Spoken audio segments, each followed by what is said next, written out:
नमस्कार प्रिय श्रोताओं, आप सुन रहे हैं हमारे चैनल पर मुंशी प्रेमचंद जी की 108 अमर कहानियाँ।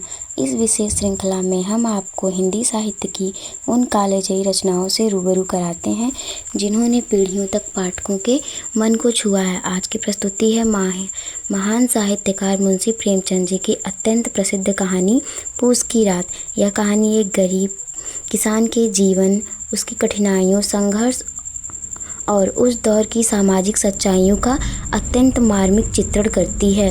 कहानी सुनते समय आप स्वयं को उसके पात्रों के साथ चलते हुए महसूस करेंगे। यदि आपको ऐसी साहित्यिक कहानियाँ सुनना पसंद करते हैं तो हमारे चैनल को सब्सक्राइब करें, वीडियो को लाइक करें और अपने परिवार एवं मित्रों के साथ शेयर करना ना भूलें। अब अपनी कल्पना के द्वार खोलिए, मन को कहानी की दुनिया में ले चलिए। प्रस्तुत है पूस की रात, लेखक मुंशी प्रेमचंद। आइए कहानी को आरंभ करते हैं। पूस की रात, मुंशी प्रेमचंद। हल्कू ने आकर स्त्री से कहा, सहना आया है, जो रुपए रखे हैं उसे दे दूं, किसी तरह गला तो छूटे। मुन्नी झाड़ू लगा रही थी, पीछे फिर कर बोली, 3 ही रुपए तो हैं, दे दोगे तो कंबल कहाँ से आएगा।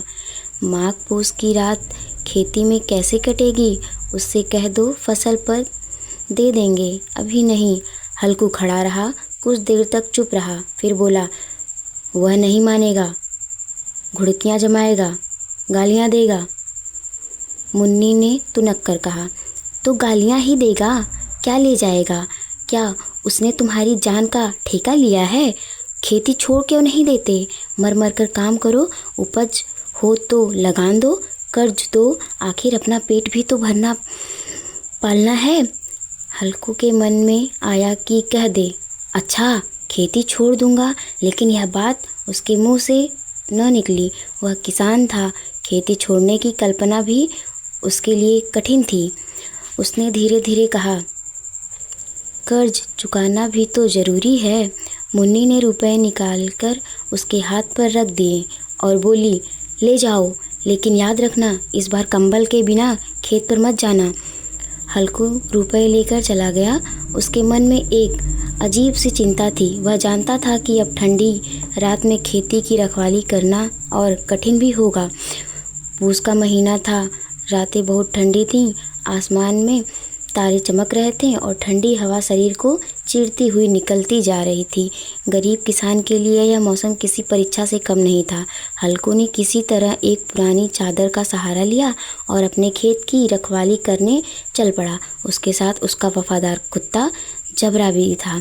खेत पर पहुंचकर हल्कू पुआल बिछाकर बैठा और जबरा उसके पास आकर बैठ गया। ठंडी इतनी थी कि हल्कू बार बार कांप उठता था।